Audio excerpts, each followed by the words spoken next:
Na fronteira norte do reino em crise, o Duque Ellen, que é o senhor da fronteira norte, reúne sua tropa inteira, pronto para enfrentar o exército de mortos-vivos que avança direto para a cidade, de pé diante do exército de mortos-vivos. Ele percebe que o exército de mortos-vivos está muito além do que ele e seus soldados podem aguentar. Entre eles, está o cavaleiro morto-vivo Durian, que aterroriza todo mundo que encontra.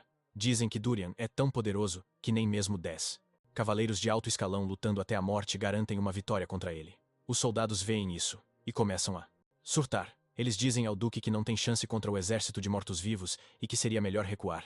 Os soldados acreditam que seria melhor preparar um cerco em vez de enfrentar o exército de mortos-vivos de frente. O duque entende o medo deles porque ele também está com medo, mas ele avisa a seus homens que a muralha norte já caiu. Eles são a última linha de defesa, e se os mortos-vivos passarem pelos portões da cidade, já era. Para o país, Ellen diz a seus soldados que não importa o que façam ou como façam, eles precisam garantir que consigam segurar o exército de mortos-vivos. De repente, um cavaleiro desconhecido passa pelas tropas em alta velocidade e vai direto em direção ao exército de mortos-vivos. Os soldados ficam chocados ao ver isso e se perguntam quem é que está avançando contra o exército de mortos-vivos sem cautela. De repente, a ficha cai e eles percebem que é Yurin Rox. Yurin Rox foi enviado para ajudar Los do Marquesado de Rox do Sul. Aparentemente, o cavaleiro despreocupado Yurin Rox é o nosso protagonista, e ele luta com adagas. Eles conhecem as habilidades de Yurin, mas os soldados duvidam que ele consiga fazer algo contra Durian. Eles concluem que Durian nunca cairá por adagas, mas eles mal terminam de chegar a essa conclusão quando Yurin atinge o cavaleiro morto-vivo com sua adaga. A adaga se crava na cabeça de Durian, que ele está segurando em sua mão. Surpreendentemente, a cabeça sai voando, e Durian começa a se desfazer. Isso deixa todo mundo pasmo, e eles se recusam a acreditar no que está acontecendo bem na frente de seus olhos. Yurin não para por aí. Ele continua jogando adagas nos soldados zumbis, e um por um, eles se desfazem. Em pouco tempo, Yurin está de pé sozinho enquanto tudo o que resta à sua frente não passa de poeira dos corpos dos zumbis. Os soldados que estão assistindo tentam acordar de qualquer sonho em que estão, mas logo percebem que é a vida real. Eles se perguntam se Yurin é um santo enviado pelos céus para salvá-los. Yurin os ouve chamá-lo de santo, e isso o faz rir, já que eles estão longe da verdade. Depois de Serad derrotar os mortos-vivos, Yurin para e checa seus atributos na tela de status. Pelas informações na tela de status, ele percebe que ganhou pontos de experiência. Aparentemente, ele usou um veneno chamado Montanha dos Ossos de Fogo. E este é um veneno que derrete até a medula dos mortos-vivos. Como Yurin acabou de usá-lo, o veneno ganhou 1 tonelada de experiência. Yurin não se importa em pegar tudo, desde que seja útil para ele. 6 meses antes disso, nosso protagonista abriu os olhos e se viu em um quarto estranho. Ele está em uma cama king size, dentro de um quarto luxuoso. De repente, ele ouviu alguém chamá-lo de jovem mestre. Ele olha para cima e vê uma bela cavaleira de pé na sua frente. Ele ainda está elogiando a beleza dela quando percebe que as roupas que ela está usando parecem estranhas. A cavaleira pergunta se ele está se sentindo bem, e antes que ele possa responder, ela menciona que vai chamar o sacerdote. Quando ela se vira para sair, Urine a chama de volta dizendo que gostaria de lhe perguntar uma coisa. No entanto, a cavaleira simplesmente o ignora e sai do quarto. Depois que ela sai, Eur se levanta da cama e vai até o espelho. É aqui que ele tem a maior surpresa de todas. Ele grita em agonia quando percebe que é um cara gordinho e feio, com uma cara de quem apanha. Eur começa a questionar tudo o que sabe, imaginando para onde seu corpo bonito e de meia-idade desapareceu. Ele não consegue acreditar que se transformou num pirralho feio e gordinho. Ele começa a entrar em pânico, se perguntando se está num sonho ou algo assim. Ele pensa em voltar a dormir para poder acordar em seu corpo original. Quando o sacerdote entra no quarto, ele está acompanhado pelo chefe da casa e pela cavaleira. Chefe da casa parece absolutamente aterrorizante enquanto encara Urine. O sacerdote segura a mão de Urine para verificar seu pulso.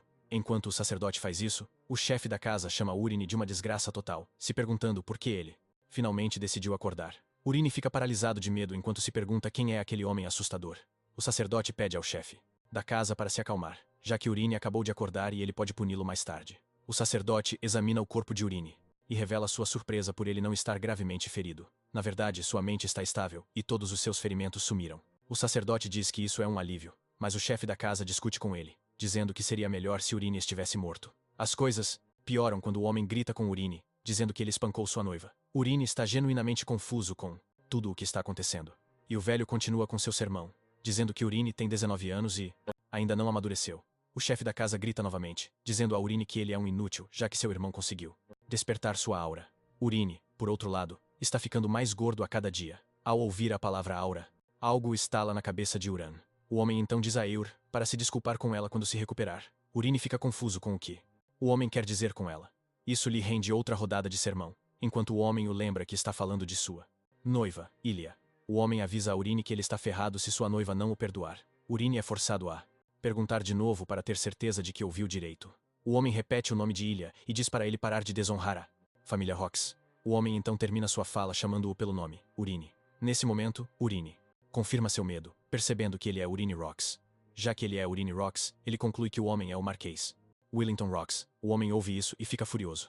Ele imediatamente se vira para dar um tapa na cara de Urine, perguntando-lhe por que ele tem tanta audácia de chamar seu próprio pai pelo nome. Urine cai no chão, e antes que Willington possa bater mais nele, o sacerdote e a guarda o seguram. Urine permanece no chão enquanto começa a repensar todas as decisões de sua vida. Ele não consegue acreditar no que está acontecendo com ele. Ele desmaia e espera acordar. De volta à realidade. Quando ele acorda, fica chocado ao ver que ainda está no mesmo quarto e que a cavaleira está lá com ele. Ele se pergunta por que não está acordando do sonho, e a guarda se aproxima dele fazendo-lhe algumas perguntas. Pergunta idiota sobre se ele está acordado. Urine decide confirmar de vez se sua dedução está correta. Ele chama a guarda Aaron, e, como ele temia, a moça responde pelo nome. Ele então confirma com Aaron que o motivo pelo qual ele ficou de cama é que ele foi atrás de Ilia e apanhou tanto que desmaiou. Aaron revela que Urine atacou sua noiva no quarto, mas ela virou o jogo e deu uma surra no Eur antes de ele finalmente desmaiar. Urine agarra a cabeça em pânico, como se tivesse acabado de se lembrar de algo muito louco. Aaron fica confusa sem entender o que há de errado com o cara, mas Urine sabe que ele está muito ferrado. Urine finalmente se acalma e chega à amarga conclusão de que ele de alguma forma foi parar dentro da web novel que escreveu. No entanto, a pior parte é que ele não entrou na web novel como o protagonista. Ele acabou entrando na história como o vilão lixo que arruma briga com o herói e acaba morrendo de forma horrível. Urine começa a surtar de novo, e Aaron pergunta o que há de errado com ele. Urine grita, dizendo que de alguma forma foi parar numa história lixo que nem é um webtoon. O personagem Urine que ele possuiu é um lixo completo, que não tem talento, nem habilidades, e nunca treina. Ele é só um vilão idiota que vive às custas do nome da sua família como o herdeiro. Mas então ele perde sua noiva para o protagonista. Enfurecido, ele atacou o protagonista. Mas isso acabou sendo um erro fatal, porque o protagonista acabou com ele antes de o matar, num beco sujo. Agora que ele se encontra no corpo de uma pessoa lixo, nosso cara se pergunta como ele vai sobreviver. Já que este é um mundo de fantasia, ele ainda está confuso sobre quais habilidades Urine sequer possui. No entanto, ele sabe sobre as chances e os itens que o protagonista ainda não encontrou. Urine chega à conclusão de que sua única chance é se preparar rapidamente. Ele tenta sair da cama, mas seu corpo está pesado demais por causa da gordura, e ele despenca no chão. Aaron corre rapidamente para ver como ele está. Ela pergunta se ele está bem, mas com a frustração estampada em seu rosto, ele diz a Aaron que está longe de estar bem. Nesse exato momento, Urine percebe que pode finalmente ver a tela de status. Com isso, ele consegue ver os atributos de Aaron. A característica de Aaron é a espada ágil de nível 2, uma mente clara, aura de nível, adaptação de nível. E quanto ao seu nível de afeição por Urine, é 0. Eur fica feliz por ter conseguido invocar a janela de status, e diz a Aaron que ela pode ir embora porque ele está se sentindo muito melhor. Aaron obedece às suas instruções e começa a sair. Enquanto ela se afasta, Eur foca nos atributos dela. Ele não se surpreende, já que Aaron foi criada para ser mais forte que a maioria dos cavaleiros normais, mas ele fica surpreso que a afeição dela seja 0. Urine fica particularmente preocupado por haver uma opção de afeição na janela de status. Urine se pergunta se essa opção está lá, porque ele costumava jogar principalmente simuladores de namoro. Ele não consegue acreditar que a construção de mundo em que ele se meteu é um lixo total. Ele então volta a pensar na opção de afeição, imaginando se é por isso que Aaron está agindo de forma tão estranha. No entanto, ele deixa isso de lado e decide checar o espelho de novo. Ele está muito pé da vida com o corpo lixo que tem. Nesse momento, a janela de status se abre para que ele possa ver seus atributos. Ele fica animado para checar seus atributos, mas a empolgação logo vai para o lixo quando ele vê os atributos ridículos que ele tem. Para sua condição especial, o sistema o informa que ele está sofrendo de obesidade mórbida, o que é bem óbvio, por sinal. Como sua característica, ele tem o olho do Criador, mas isso ainda está no nível 1. Ele é também abençoado com as 4 artes venenosas celestiais, mas esta seção ainda está bloqueada. No entanto, sua taxa de sincronização é de 99,9%. Urine percebe que apenas uma de suas habilidades se destaca, e essa é as 4 artes venenosas celestiais. De repente, ele se dá conta de que as artes venenosas foram tiradas do webtoon da Vio que ele amava. Este é um webtoon que tem uma heroína atraente. Além disso, a arte marcial de veneno e armas ocultas são as 4 artes venenosas celestiais. Nesse momento, Urine percebe que este mundo é uma mistura de tudo que ele conhecia antes, e então, cai a ficha de que ele pode ter uma chance se realmente aprender as 4 artes venenosas celestiais. Urine sorri, acreditando que encontrou uma chance de sobrevivência. Aparentemente, existe uma seita de prestígio da província de Sichuan, e eles aparecem nos romances wuxia chineses. Eles são um clã especializado em venenos e assassinatos silenciosos com armas ocultas envenenadas. Urine fica se perguntando por que o clã Tang de Sichuan está neste mundo, já que o mundo deveria ser um mundo de fantasia medieval. Mais tarde, Willington descobre por Aaron que Urine conseguiu se levantar. Ele pergunta a ela como Urine está se sentindo e ela revela que ele ainda não parece estar bem, já que tropeçou ao tentar ficar de pé. Aaron diz que o corpo de Urine ainda está em péssimo estado. Willington também acrescenta que o sacerdote disse que seus ferimentos estão curados, o que ele acha bem estranho. Willington pergunta a Aaron se ela acha algo estranho no comportamento de Urine, já que ele geralmente é teimoso, mas concordou facilmente em se desculpar com Ilha quando ele sugeriu isso mais cedo. Willington não quer acreditar que Urine teve uma mudança repentina de personalidade. Willington está confiante de que, no dia seguinte, Urine voltará ao seu eu normal, aquele que está sempre causando problemas. No entanto, Aaron pensa diferente. Ela tem fé de que Urine vai tomar jeito um dia. Willington fica chocado ao ouvir isso de Aaron. Ele está surpreso que Aaron ainda tenha alguma fé em Urine quando ele, que é o pai dele, já desistiu do filho. Willington diz a Aaron que ela está basicamente depositando sua esperança em algo que talvez nunca se realize. Willington começa a se arrepender de sua atitude de não permitir que Aaron vivesse sua vida como uma cavaleira em vez de designar para Urine. Mesmo com tudo o que Willington está dizendo, Aaron ainda acredita em seu coração que Urine está diferente. Ela não consegue explicar o sentimento, mas ela simplesmente sabe. No dia seguinte, Aaron fica em choque quando ouve Urine perguntar pelo salão de treinamento porque ele gostaria de exercitar seu corpo. Aaron não consegue acreditar no que ouve enquanto Urine exige que ela o leve ao salão de treinamento. Urine percebe a reação de Aaron e pergunta se há algum problema com isso. Urine já sacou que o olho do Criador permite que ele veja os status. Mas quanto ao clã Tang de Sichuan, ele ainda não sabe como desbloqueá-lo. Urine presume que sua obesidade pode estar atrapalhando isso. Por causa disso, ele quer exercitar seu corpo até encontrar uma solução.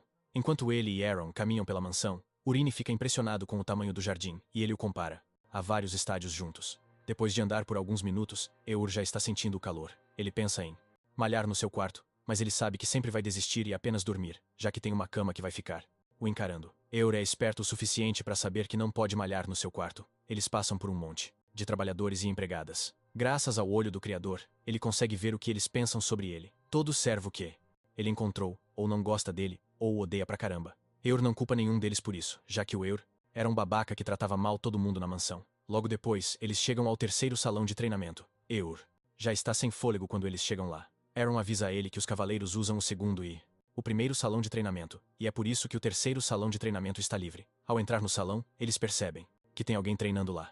Ele checa a afinidade do cara e percebe que ele é o pior que ele já encontrou até agora. O cara não só não gosta dele, como também o odeia e quer matá-lo. Cara é o Heaolon, e no momento em que ele vê o Eur, começa a andar na direção dele para cumprimentá-lo. Ele se faz de descolado já que a Aaron está lá, mas no fundo, Eur sabe que o cara mal pode esperar para arrancar sua cabeça. Rhea pergunta ao Eur sobre o pátio, mas Eur surta, chamando o nome do cara. Rhea sorri, falando com Eur, e ele chama Aaron de lado para perguntar se algo aconteceu entre ele e o Rhea. Aaron fica surpresa que Eur não se lembra do que fez. Aparentemente, alguns anos atrás, o pai de Eur o forçou a treinar. Eur ficou furioso com isso e chamou o Rhea. Rhea ainda era um recruta naquela época. Eur fez sua maldade de sempre e deixou uma cicatriz no rosto de Rhea enquanto ria como um maníaco. Depois que Eur fez isso, seu pai praticamente desistiu de treiná-lo. Depois de ouvir isso, Eur percebe que seu antigo eu era um cara muito lixo. Eur não está afim de ficar parado para ver o que o Rhea vai fazer com ele. Ele sugere que eles deem-o fora dali. Ele pergunta para Aaron se existe outro salão de treinamento que ele possa usar sozinho. Aaron revela que existe um quarto salão, mas é muito longe e o equipamento é ruim. Aaron diz que é basicamente um campo vazio, mas Eur declara que é exatamente isso que ele quer. Já que ele quer perder peso, ele quer fazer isso do jeito certo. Percebendo que não pode fazê-lo mudar de ideia, ela não tem outra escolha a não ser levá-lo para o quarto salão de treinamento. Eles chegam ao pátio de treinamento, e Eur fica surpreso ao encontrar facas de arremesso sobre a mesa. Eur se lembra que o clã Tang de Sichuan é especializado em facas de arremesso e armas pequenas. Ele pega uma das facas, esperando que ele consiga fazer algo de bom com ela. Eur a pega com habilidade e usa toda a sua força para arremessar a faca. No entanto, a faca não alcança o alvo e cai no chão. Eur fica envergonhado com isso e se vira para olhar para Aaron, dizendo que só jogou a faca de brincadeira e que não era nada sério. Eur percebe que a primeira coisa em que precisa trabalhar é sua resistência. Ele decide que correr pelo pátio de treinamento deve ajudar. Com isso, Aaron fica parada, apenas o observando enquanto ele tenta compensar o momento vergonhoso em que se colocou a si mesmo. Eur começa a correr pelo pátio, dizendo a Aaron que ela está livre para treinar da maneira que quiser. No entanto, Yurin quase desmaia depois de algumas voltas no campo de treinamento. Mais tarde, seu pai descobre que ele começou a treinar e isso o choca. No entanto, ele não acha que isso vai durar muito tempo. Surpreendentemente, Yurin está ainda treinando depois de 3 semanas. Willington não consegue acreditar que seu filho não pulou um dia de treino desde que começou. Em apenas 3 semanas de treinamento constante, Yurin perdeu muito peso, e sua aparência mudou demais. Willington agora está orgulhoso. E finalmente começa a chamar Yurin de seu filho. Willington percebe que sem a gordura corporal, Yurin é bem bonito. Willington se pergunta se seu filho realmente mudou seu jeito de ser. Até mesmo Yurin fica na frente do espelho em seu quarto para se admirar. Ele percebe que perdeu muito peso. Mas mesmo com isso, a característica do clã Sichuan-Tang ainda se recusa a desbloquear. Ele decide que vai dar um mês, e se não desbloquear até lá, ele vai prosseguir e roubar tudo destinado ao protagonista. Nesse momento, Aaron entra no quarto com a comida de Yurin. A refeição é basicamente chamada de sopa Shen, mas ao contrário do que o nome sugere, é bem útil. É um prato nutritivo, de resistência que é excelente para queimar gordura e construir músculos. Na família Rocks, é natural que eles a comam depois de cada sessão de treino. Yurin não acredita que tem que comer a sopa Shen de novo. Aaron pergunta a ele se ele já está cansado da sopa, e ele diz que sim. Ele menciona que está comendo a sopa há 3 semanas seguidas sem comer mais nada. Aaron o encara bem na cara com um olhar severo e assustador. Ela pergunta a ele o que ele realmente quer. Ela quer saber se o desejo dele é se tornar um cavaleiro ou apenas perder peso. Yurin declara que ele gostaria de se tornar um cavaleiro. E Aaron diz a ele que não tem escolha a não ser comer a sopa Ken, porque até o chefe da família ainda a come depois que termina de treinar. Aaron diz para Yurin parar de reclamar e apenas comer a sopa. Yurin não tem outra escolha a não ser concordar depois do sermão de Aaron. Yurin pode não se sentir confortável com a sopa, mas ele sabe que ela o ajudou ao longo do curso de 3 semanas. Yurin decide apenas continuar comendo a sopa até que ele finalmente se canse. Ele pega uma colherada do prato e assim que mastiga, nota algo estranho. Ele percebe que o gosto da sopa está muito diferente dos outros dias. No entanto, ele continua comendo até que a janela de status se abre de repente, dizendo a Yurin que ele ingeriu veneno. Yurin fica chocado ao ver isso, mas acaba sendo uma bênção, porque isso satisfaz a condição para desbloquear o clã Sichuan-Tang. Yurin olha para cima e sorri, pois ele sabe que é o início de sua grande jornada. Willington está em sua janela, como de costume, para admirar seu grande filho. Justo. Então alguém bate na porta, e o homem ordena que entre. Acontece que é sua segunda esposa, Kaya, e ela trouxe chá para eles. Ela notou que seu marido estava olhando fixamente para algo e perguntou o que ele estava olhando, e ele mentiu que estava olhando para o belo jardim. Kaya então aproveita a oportunidade para se elogiar, dizendo que ela tem cuidado especialmente do jardim. O Marquês entra na onda, dizendo a Kaya que suas habilidades são impressionantes. Justo. Então Kaya recorre aos seus instintos femininos, ao se aproximar do Marquês para abraçá-lo por trás. Ela o abraça, perguntando a ele quando ele planeja escolher o filho dela, Colin, como seu herdeiro, assim como ele havia mencionado anteriormente. Kaya sugere que o Marquês fazer isso bem rápido, já que ele já decidiu. O Marquês então a choca, dizendo que talvez leve mais tempo do que ele realmente pensava. Kina fica mais séria, lembrando ao Marquês que ele prometeu nomear Colin seu herdeiro dentro de um mês. Willington admite que disse isso, mas diz a Kina que ela deve ter ouvido falar do fato de que Urine, de repente, tomou juízo. Como Urine é o filho mais velho, Willington acredita que Urine pode se tornar um bom sucessor. Kina dá um sorriso falso, dizendo ao marido que ela também ouviu falar sobre a súbita mudança. Ela diz que está feliz que o garoto finalmente tomou juízo. Willington começa a rir, dizendo a Kina que não acredita que ele tenha voltado ao juízo com uma surra da esposa. Kina então volta ao assunto do sucessor, perguntando o que ele planeja fazer a respeito. Willington diz que Urine está treinando há apenas 3 semanas, e que gostaria de observá-lo um pouco mais antes de tomar sua decisão. No entanto, ele promete a Kina que irá imediatamente entregar o posto de herdeiro para Colin se Urine voltar aos seus velhos hábitos. Depois de ouvir isso, Kina se vira para sair, dizendo ao marido que estará esperando por ele no quarto. Ela sai da sala e quase explode de tão pistola que está, e ela jura mostrar a Urine do que é capaz. Agora, no presente, Urine finalmente se dá conta de que a condição para desbloquear o acesso ao Sichuan-Tang é ingerir veneno, e ele acabou de fazer isso. Ele então encara a janela de status para saber o que foi colocado na sopa que lhe deram a ele. Aparentemente, a sopa tem uma erva especial, e isso causa paralisia. É uma erva medicinal, mas carrega uma certa quantidade de toxina. A erva é inofensiva para adultos em pequenas quantidades, mas o consumo constante disso leva à paralisia, e mais tarde mata o alvo. Urine está encarando a tela de status quando Aaron entra no quarto, perguntando se ele não está mais interessado na comida. Urine se desculpa e começa a tomar a sopa apressadamente. No entanto, ele fica com a dúvida de quem poderia ter colocado o veneno na comida. Ele tem certeza de que não pode ser morto com veneno, mas ele sabe que algo mudou no enredo da história. Nesse momento, ele se dá conta de que Colin não foi nomeado herdeiro ainda, o que era algo que acontecia por volta dessa época na história.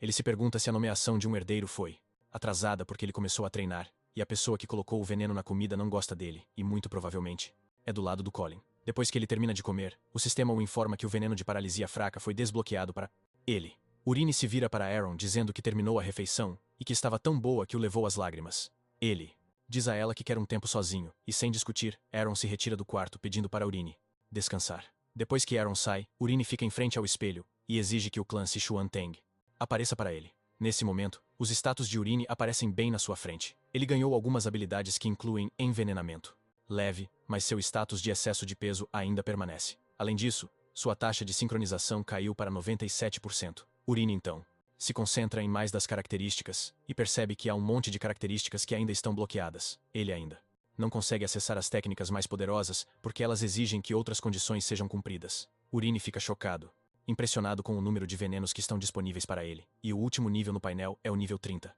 Para chegar ao nível 30, ele precisa desbloquear os níveis acima. No entanto, ele precisa de uma técnica interna para desbloquear a básica. E o Jin percebe que o clã Tang na verdade usa energia interna para manipular veneno. Ele então verifica a seção de artes marciais onde ele percebe que pode escolher uma das 4 técnicas disponíveis. Existem as artes do veneno sombrio, as artes da agulha do trovão, 10.000 venenos e energia divina. E o Jin sabe imediatamente qual é a escolha certa para ele, já que é um grande fã da história do clã Tang.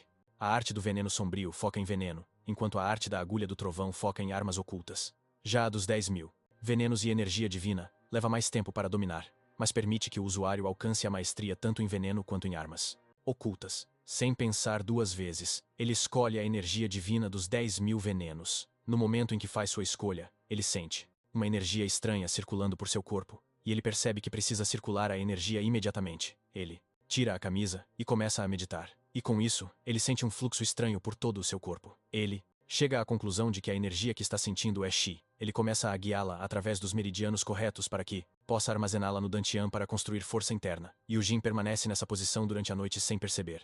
Embora não tenha dormido, ele não se sente cansado. Seu corpo também mudou sem que ele percebesse, e o Jin conseguiu concentrar o Qi de forma que agora o sente em toda parte. Ele consegue até dizer o número de pássaros do lado de fora de sua janela sem sequer se virar para vê-los. Yujin verifica sua energia divina dos 10.000 venenos e descobre que está atualmente no nível de uma estrela, o que lhe concede 10% do poder total. De repente, uma aura familiar se aproxima de sua porta, e quando a pessoa abre, revela-se ser Aaron. Aaron entra no quarto e encontra Yujin em sua cama, meditando. Ela fica surpresa ao perceber que Yujin não dormiu a noite toda, dizendo a ele que isso é muito perigoso.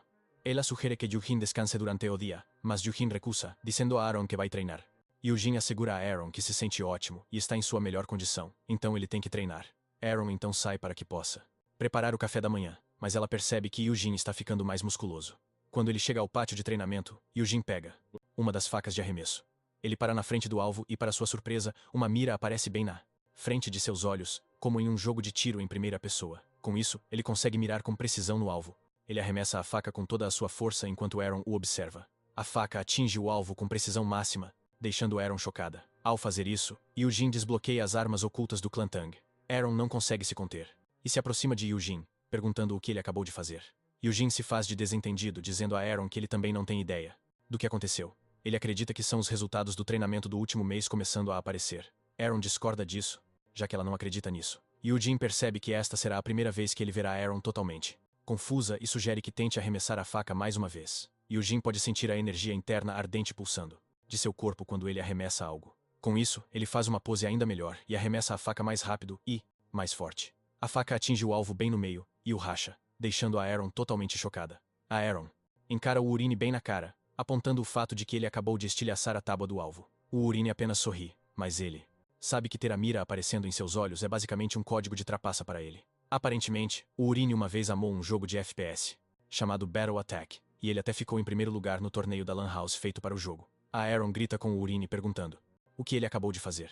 O Urine ignora a pergunta e pergunta para a Aaron se ela consegue sentir algo vindo dele. A Aaron pensa sobre isso, antes de responder, dizendo a ele que ele perdeu bastante peso desde o dia anterior. Quando ela menciona a questão do peso, o Urine fica chocado. A Aaron então aponta que o Urine tem treinado todos os dias e comido a sopa, o que o fez perder muito peso. No entanto, ele parece totalmente diferente da noite para o dia. O Urine fica surpreso ao ouvir isso, mas o mais importante, ele fica aliviado que a Aaron não consegue sentir a energia interna fluindo pelo seu corpo.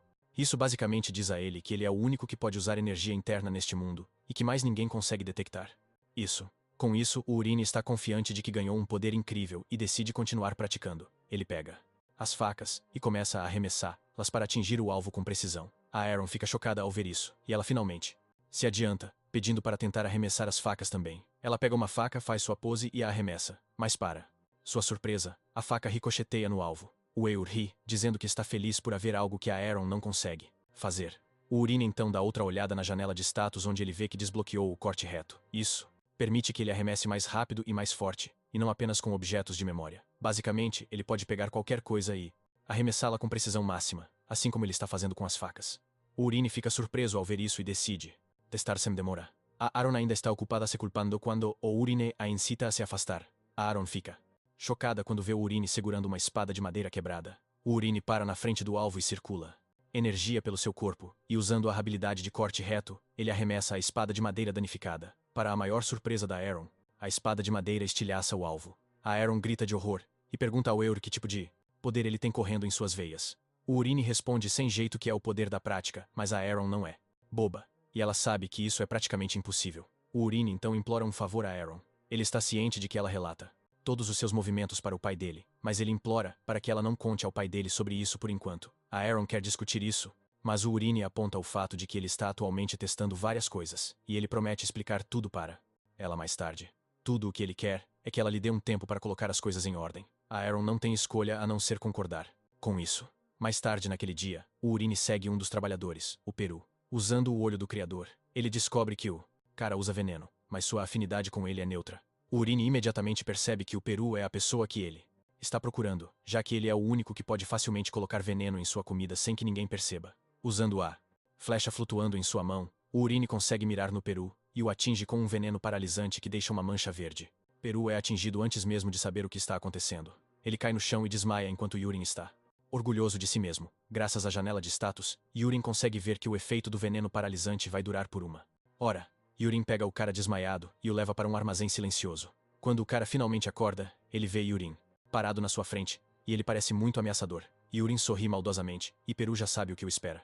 Yurin então exige que Peru responda às suas perguntas honestamente se ele quiser viver para ver o dia de amanhã. Ele pergunta se foi ele quem colocou veneno na sua sopa. Yurin diz para Peru piscar uma vez se a resposta estiver correta, mas se estiver errada, ele deve piscar 2 vezes. Ele pergunta de novo se foi ele quem o envenenou, e ele piscou uma vez. Ele então continua perguntando se o veneno era a erva Hanyang e Peru piscou mais uma vez. Yuri está feliz que Peru está cooperando com ele, e ele prossegue para a próxima pergunta, onde ele pergunta a Peru se foi Kina quem pediu para ele realizar o envenenamento. Peru piscou 2 vezes, dizendo que não foi Kina. Yurin fica bravo, e ele saca uma faca dizendo para Peru pensar de novo, já que seria melhor se ele não mentisse para ele. Yuru avisa que ele tem um jeito de ver e saber das coisas. Ele garante a ele que vai cortar sua garganta se ele mentir para ele. Yuri então faz a pergunta de novo, e surpreendentemente Peru mantém sua resposta, dizendo que a ordem não veio de Kina. Yur percebe que Peru não está mentindo, mas ele fica se perguntando quem poderia ter ordenado seu envenenamento. Yurin decide descobrir isso mais tarde, e ele saca uma pílula, dizendo para Peru engolir. Ele o informa que é um veneno paralisante, e ele empurra a pílula para dentro de sua boca. Depois que Peru engole, Yurin o avisa que ele agora tem apenas 1 mês de vida.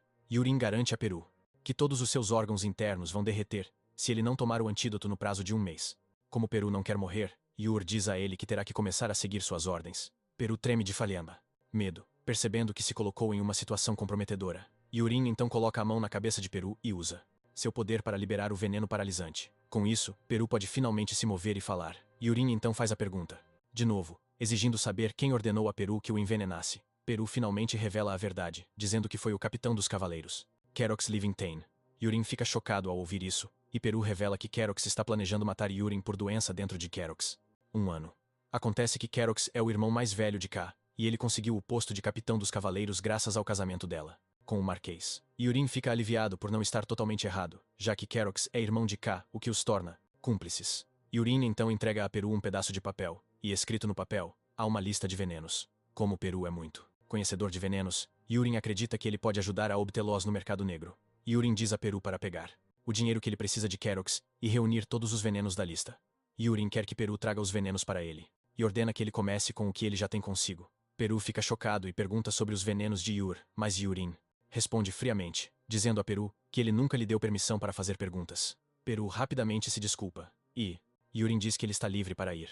Antes de sair da sala, Yur diz a Peru que ele quer um monte de cateradas veneno na comida dele daquele momento em diante. Peru ouve isso, ficando totalmente incrédulo. Quando Urine chega ao seu Quarto, ele começa a comemorar porque conseguiu enganar Peru, fazendo-o acreditar que realmente há veneno em seu sistema. O que Urine deu a ele foram apenas folhas secas que ele amontoou. Urine então percebe que é imperativo que ele aprenda as artes marciais do clã Tang de Sichuan. Aparentemente, algo terrível vai acontecer muito em breve, e ele precisa estar preparado. Na noite seguinte, Peru visita Urine para mostrar a ele as ervas venenosas que ele tem com ele.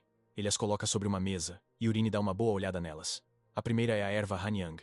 A segunda é a Yakrubka. A folha entre elas é chamada de folha da veia de madeira. Peru fica chocado que Urine conhece todos os venenos como se não fossem nada. Sem o conhecimento de Peru, Urine consegue ver os nomes delas através da janela de status. Urine pergunta a Peru, por quê? Ele tem os outros venenos com ele quando poderia tê-lo matado facilmente apenas com a erva Hanyang. Peru revela que a erva Hanyang leva muito tempo para agir, e uma vez que a resistência é desenvolvida, o efeito na verdade demora mais. No entanto, misturar Yaka, depois que os sintomas da erva Hanyang começam, aumentará os efeitos. Basicamente, os venenos se tornam mais letais quando combinados. Urine então pergunta a Peru como ele aprendeu tudo sobre venenos, e ele revela que foi vendido para a família Livingstone quando tinha 8 anos, e treinou sob um mestre de venenos lá. Urine pergunta a ele se há outros como Peru e a Livingstone. Ele responde que eram inicialmente 20 crianças, mas todas morreram, deixando-o como o único sobrevivente. Urine não fica surpreso com isso porque crianças com baixa afinidade a veneno morrem quando são expostas a toxinas, mas ele percebe que Peru odeia a família Livingstone. Ele planeja usar isso a seu favor. Após a discussão, Urine elogia Peru por um trabalho bem feito e o avisa que ele está livre por hoje. Após a partida de Peru, Urine parte para o consumo das ervas venenosas. Enquanto as come, ele recebe as notificações da tela de status, mas ele logo atinge seu limite, e o sistema o incita a fazer uma meditação de respiração. Urine faz como o sistema sugere, e ele consegue controlar a dor enquanto medita. Na manhã seguinte, Aaron entra no quarto para encontrar Urine em um estado de meditação, mas seu corpo agora está definido como o de um fisiculturista perfeito.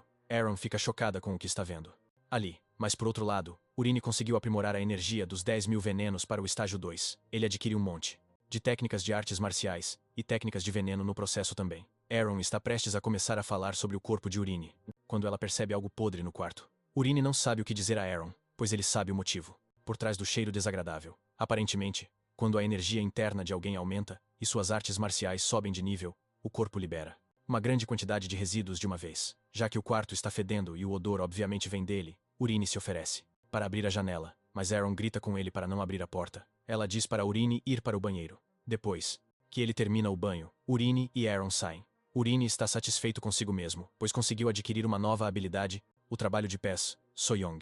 É da família Tang, e é uma técnica perfeita para movimento rápido, assassinato, evasão. Urine está feliz por estar aprendendo habilidades que só aparecem em romances de wuxia. Urine está tão feliz que ele está viajando enquanto eles andam pela estrada até que Aaron o traz de volta à realidade. Aaron pergunta por que ele está andando como um bêbado do nada. Ela quer saber se ele não está se sentindo bem, mas Eurin garante a Aaron que ele está bem. Com isso, os dois continuam andando, mas Eurin não consegue parar de praticar seu novo movimento enquanto caminha pela estrada como um bêbado. Aaron então pergunta se ele realmente vai para o primeiro salão de treinamento para treinar hoje. Aaron o lembra sobre o salão de treinamento, mas Eurin diz que ela não tem com o que se preocupar. Eurin afirma que ele só está indo lá para ver como os outros cavaleiros fazem suas sessões de treinamento diárias. Momentos depois, eles chegam ao salão de treinamento, e como esperado, há cavaleiros praticando suas habilidades com a espada enquanto gritam como maníacos. Eles ficam chocados quando Eurin e Aaron entram na área de treinamento. Inicialmente, eles não reconhecem o cara bonitão que está atrás de Aaron, já que ele mudou pra caramba. Finalmente, a ficha cai, e eles percebem que a pessoa que estão olhando é Eurin, o filho do Lorde. Eles não conseguem acreditar no quanto Eurin emagreceu durante o treinamento. Os cavaleiros acreditam que Eurin usou algum tipo de feitiçaria para perder peso. Enquanto eles estão cochichando, Eurin consegue ouvir claramente tudo o que eles dizem graças à sua energia interior. Aaron então aponta para um cara enorme na frente deles. Ela avisa a Eurin que ele é um cavaleiro em treinamento, mas por causa de sua boa forma, ele logo se tornará um cavaleiro júnior. Eurin olha mais de perto e logo percebe que o cara é Cryde. Ele é um dos personagens principais da novel e mais tarde se torna um aliado do protagonista. Eurin não sabia sobre a vida de Cryde antes de ele conhecer o herói. Eurin fica satisfeito com o fato de que Cryde está na mansão, porque isso pode acabar sendo algo bom para ele mais tarde. No entanto, ele está focado em outra coisa hoje. Todos os cavaleiros no salão de treinamento o odeiam visceralmente, e a maioria deles só quer matar Eurin. Eurin encara eles, se perguntando se eles serão suas cobaias. Eurin pega uma espada e decide começar com um veneno chamado Veneno Prolongado. Ainda está no nível 1 e uma vez ingerido, se espalha por todos os órgãos em instantes. Ele ativa o veneno e atinge um dos cavaleiros à distância com ele. O cavaleiro cai no chão com seus amigos perguntando se ele está bem. Eles perguntam se ele precisa usar o banheiro, mas ele diz que não enquanto rola no chão de dor. Os cavaleiros percebem como a situação é terrível e imediatamente sugerem que chamem um sacerdote. De repente, o cavaleiro se levanta dizendo que a dor passou. Os outros ficam chocados com isso e se perguntam se o cara estava só zoando com eles. O cara tenta dizer a eles que ele não estava fingindo e que estava realmente com dor, mas nenhum deles acredita nele. Eurin viu como isso funciona e decide testar a fumaça mata almas. É uma fumaça que cria ilusões, causando medo e confusão dentro de um certo alcance. Os cavaleiros ainda estão dando bronca no colega por fingir a dor quando Eurin os atinge com a fumaça mata almas. Imediatamente todos no alcance do efeito começam a surtar. Aparentemente, um monstro assustador está parado na frente deles, pronto para devorá-los. Eles caem no chão, se borrando de medo, enquanto Eurin ri à distância. Aaron, por outro lado, fica confusa sem entender o que está acontecendo. A situação fica ainda pior para os cavaleiros afetados enquanto vários monstros aparecem diante deles, atormentando-os. Quando Urine já se divertiu o suficiente, ele desfaz a ilusão, pois não quer esperar que os cavaleiros comecem a atacar uns aos outros. Uma discussão começa entre eles, pois todos afirmam que parecem monstros. Urine decide que terminou o experimento do dia, mas ele está satisfeito com o resultado. Urine então diz a Aaron que é hora de voltarem. Aaron fica chocado, pois não fizeram nada de útil desde que chegaram. Urine afirma que o salão de treinamento é barulhento e sugere que eles vão para o quarto salão de treinamento. Momentos depois, uma das empregadas apareceu para informar aos dois que um convidado tinha acabado de chegar à mansão. Urine se pergunta quem é o convidado, e logo descobre que sua noiva, Ilya Marcus, veio vê-lo. Enquanto esperava por Urine, Ilya já tinha planos para cancelar o noivado deles. Quando Urine entra na sala onde ela está esperando, o rosto de Ilya fica vermelho, e tudo o que ela tinha planejado fazer antes de ver, Urine começa a voar da sua cabeça, sendo substituído por perguntas. Antes de entrar na sala para ver Ilya, Urine tinha analisado a situação. Ele sabe que Ilya é boa de briga, e foi por volta dessa época na história que Ilya exigiu que eles seguissem caminhos separados. No entanto, o Urine da novel continuou se recusando a deixá-la ir. Contudo, desta vez, Ilya fica em choque quando vê Urine. Ela começa a perguntar quem ele é. Urine fica surpreso com a pergunta e diz a Ilya que é ele mesmo. Ilya ainda não quer acreditar e começa a surtar. Enquanto isso, Urine apenas a acalma, dizendo que já faz um tempo. Ilya admite que na verdade ouviu dizer que Urine tinha emagrecido, mas presumiu que era um boato falso. Ilya diz que não faz nem 2 meses desde que ela partiu, e começa a se perguntar como Urine conseguiu mudar tanto em tão pouco tempo. Urine então revela que conseguiu mudar tanto porque treinou pra caramba. Isso choca Ilya e Urine continua revelando que depois de levar uma surra dela, ele começou a repensar suas decisões de vida e por causa disso, ele decidiu mudar. Ilya pergunta se ele está tentando se vingar, mas Urine diz que não. Nesse momento, Urine faz algo surpreendente. Ele se ajoelha e se curva para Ilya, agradecendo a ela. Isso choca a moça, que não aguenta ver seu homem de torte joelhos. Urine revela que conseguiu mudar seu jeito e que tudo foi graças a Ilya. Urine diz a Ilya que ele realmente sente muito pelo que aconteceu entre eles, mas garante que entenderá se ela quiser romper o noivado. Ilya fica pasma ao ver isso e começa a questionar a identidade de Urine. Urine choca Ilya novamente ao admitir que ele era um lixo. Urine sabe que nada do que aconteceu é culpa dele, mas sim do idiota que era o antigo habitante do corpo. No entanto, o motivo pelo qual Urine insiste tanto em pedir perdão é que Ilya não é apenas uma simples heroína, mas seu traço de rainha da espada, combinado com sua própria característica, a faz ficar cada vez mais forte com o tempo. Mais tarde na história, ela foi capaz de salvar o herói caído e até mesmo derrotar o vilão principal. Isso foi possível graças ao seu traço de rainha da espada. Urine não se importa se eles terminarem o noivado, contanto que ele consiga reparar o relacionamento e fazer de Ilya sua aliada. Nesse exato momento, Ilya pergunta a Urine se ele está falando sério sobre o que disse, e ele concorda. No entanto, isso não é o suficiente para Ilya, pois ela exige que Urine jure pelo que disse. Ilya libera sua aura, parecendo muito perigosa ao fazer o pedido. Urine não consegue acreditar que Ilya vai sufocá-lo com sua aura assustadora, mas parece que ele já viu essa cena em algum outro lugar antes. Ilya então diz para Urine jurar que não voltará aos seus velhos hábitos, e se ele quebrar o juramento, Ilya será quem vai espancá-lo até a morte. Ao ouvir isso, Urine fica chocado, pois é a mesma frase que Ilya disse para o protagonista, não para Urine. Urine então decide mostrar a Ilya que não está de brincadeira. Ele ativa os 10.000 venenos, e a energia de seu corpo consome a aura de Ilya.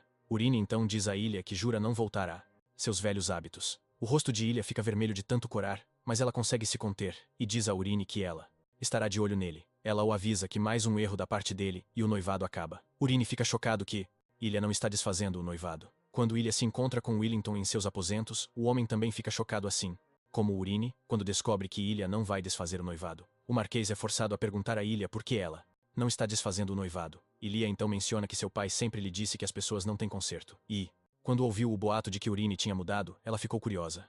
Ela se perguntou se ele tinha voltado a ser o fraco e gentil Urine que era quando criança. Mas para sua maior surpresa, Urine era uma pessoa completamente diferente. Por causa disso, Ilha está correndo o risco de confiar em Urine mais uma vez. No entanto, Ilha avisa ao Marquês que ela vai espancar Urine até a morte se ele voltar aos seus velhos hábitos. O Marquês fica aliviado ao ouvir isso e pede para Ilha cuidar bem de Urine. Ilha se levanta para ir embora, e o Marquês insiste para que ela fique alguns dias, mas ela recusa, revelando que já disse ao pai que estava vindo para desfazer o noivado. O Marquês então sugere que ela deveria pelo menos ver o treino de Urine antes de ir, mas ela recusa novamente, dizendo que não quer distraí-lo. Mais tarde naquele dia, o Marquês chama Urine para seu quarto. Ele tira sarro dele quando ele entra, perguntando quem ele é. Antes que Urine possa começar a surtar, o Marquês revela rapidamente que está apenas pegando no pé dele. Willington dá um tapinha nos ombros para elogiá-lo, pelo quanto ele tem se esforçado. Willington pergunta a Urine se ele sabe por que o chamou, e ele diz ao pai que deve ser sobre seu treinamento noturno. Seu pai fica feliz que ele ficou mais esperto também. O Marquês acredita que é hora de Urine aprender a esgrima da família Hawks. Nesse momento, Urine diz ao Marquês que ele tem algo importante a dizer sobre o treinamento de cavaleiro, em vez de treinar para se tornar um cavaleiro. Urine choca seu pai, dizendo que quer aprender artes de arremesso em vez de esgrima. Seu pai, imediatamente, fica furioso, dizendo que não pode permitir isso, pois é uma técnica barata usada por ladrões. O Marquês alega que com uma técnica de arremesso, ele não conseguirá atravessar a armadura de um cavaleiro, muito menos os corpos de monstros assustadores. Urine imediatamente faz uma sugestão, dizendo ao pai que eles deveriam fazer uma aposta. Ele quer que eles apostem sobre se ele consegue ou não pegar a fera Borak com uma adaga. O Marquês ouve isso e acredita que Urine está só sendo teimoso. Ele diz que a lâmina de um guerreiro precisa ser infundida com aura para conseguir atravessar as escamas de um Borak. O Marquês acredita que mesmo que Urine treine por 100 anos, suas facas de arremesso não conseguirão atravessar as escamas do Borak. Já que essa é a crença de Willington, Urine o incentiva a fazer a aposta. O Marquês decide ceder a Urine na aposta, e Willington pergunta o que ele planeja apostar. Urine diz ao Marquês que se ele conseguir derrotar o Borak com sua adaga, ele será o responsável por seu próprio treinamento, mas se ele falhar, ele irá seguir a vontade de seu pai. Com isso, os dois selam a aposta. Urine volta para seu quarto aliviado porque percebe que Aaron ainda não contou ao pai dele sobre seu treinamento. Como o teste prático é no dia seguinte, Urine vai se encarregar de quebrar as escamas do Borak. Para se preparar para o teste, Urine decide que precisa comer algumas ervas venenosas. Por precaução, ele planeja elevar as artes divinas para a terceira estrela. Nesse momento, Aaron entra no quarto com um recado do Marquês. Aparentemente, o Marquês escolheu a hora e o local. O teste será realizado ao meio-dia do dia seguinte, e eles usarão o primeiro salão de treinamento. Urine então pergunta a ela se ela sabe os detalhes da aposta, e ela diz que sim. No entanto, ela não é a única que sabe. Toda a propriedade está ciente da aposta que eles fizeram. Por causa disso, toda a propriedade está rindo porque eles têm certeza de que Urine vai fazer xixi nas calças quando enfrentar o Borak. Aaron revela que todos estão se divertindo fofocando sobre como ele vai falhar, já que ele é o inimigo público número 1. Isso irrita Urine, e ele pergunta a Aaron se todo mundo virá para assistir ao teste. Aaron responde que o Marquês permitiu, então o salão de treinamento estará lotado de gente. Urine suspira ao ouvir isso, mas então ele pede a opinião.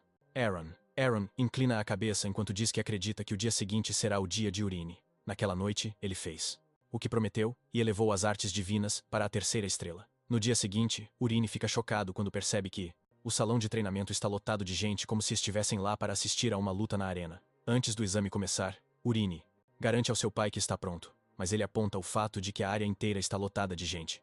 Seu pai revela que a intenção dele era contar apenas ao seu mago, mas por algum motivo, a notícia se espalhou por toda parte. O Marquês então incentiva Urine a se sair bem para não passar vergonha. Assim que tudo está em ordem, o mago começa o ritual de invocação para chamar o Borak. A invocação é um sucesso, e um monstro aparece da fumaça. Urine fica animado por ver fisicamente um monstro que ele, como autor, criou com palavras. Aparentemente, o Borak é um monstro do oceano com uma altura de 150 centímetros. Imediatamente, o monstro emerge do círculo de invocação, e os espectadores começam a entrar em pânico. Urine fica chocado ao ver a aparência do Borak, já que é um monstro que ele inventou quando estava comendo sashimi de peixe-pedra em um restaurante e não conseguia pensar em ideias de monstros. Urine não demonstra nenhum sinal de medo na frente do Borak, já que ele só consegue ver um monstro fofo se apenas seus braços fossem removidos. De repente, o monstro avança em direção a Urine. Ele quase pega Urine enquanto ele está distraído, mas, graças ao seu movimento ágil, ele consegue desviar do ataque. Como o monstro está avançando contra ele sem aviso, Urine decide levar a sério. Ele saca uma de suas facas de arremesso para testar o quão fortes são as escamas do Borak. Surpreendentemente, um alvo aparece na frente dele, apontando para uma área específica no corpo do monstro, e Urine assume que é o ponto fraco do monstro. Ele decide testar essa hipótese, e arremessa a faca na direção do alvo. A faca perfura o alvo, fazendo o monstro gritar de dor antes de cair no chão morto. Urine fica desapontado que o Borak morreu com apenas um golpe. O Marquês e os espectadores ficam de queixo caído quando eles veem isso acontecer. O salão inteiro logo explode em comemoração pela vitória de Urine sobre o Borak. O mago entra no salão de treinamento para anunciar oficialmente que Urine derrotou o Borak.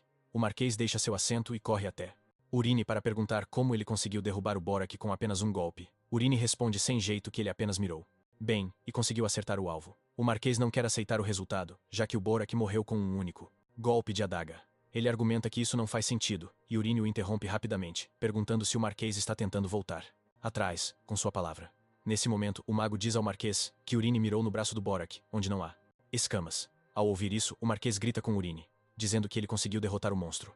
Por pura sorte, Urine não quer discutir com seu pai, e diz a ele que venceu a aposta, tenha sido um arremesso de sorte. Ou não. Urine se vira para ir embora, mas seu pai diz para ele fazer o teste mais uma vez. Urine não quer concordar até que o Marquês aumenta a aposta. Ele diz que se Urine vencer a segunda rodada, Urine fica animado ao saber que terá direito a um desejo. No entanto, o Marquês muda as coisas, dizendo que seu oponente não será o Borak, mas um cavaleiro. O pai de Urine pergunta se ele está de acordo com as novas regras, e ele diz que sim. Urine não se importa muito com quem é seu oponente, porque esta pode ser sua chance, já que ele pode enfrentar o Querox. No entanto, ele decide deixar as coisas como estão, pois ainda precisa que Querox forneça dinheiro a Peru para conseguir o veneno de que precisa. O Marquês então sugere que eles comecem com um cavaleiro em treinamento. Urine pergunta ao pai se pode escolher seu oponente, e ele lhe dá o sinal verde. Sem hesitar, Urine escolhe Cryde como seu oponente. Momentos depois, Cryde chega correndo à arena. Ele se curva para o Marquês, que lhe diz que tem uma tarefa para ele. Cryde garante ao Marquês que seguirá quaisquer instruções que ele der.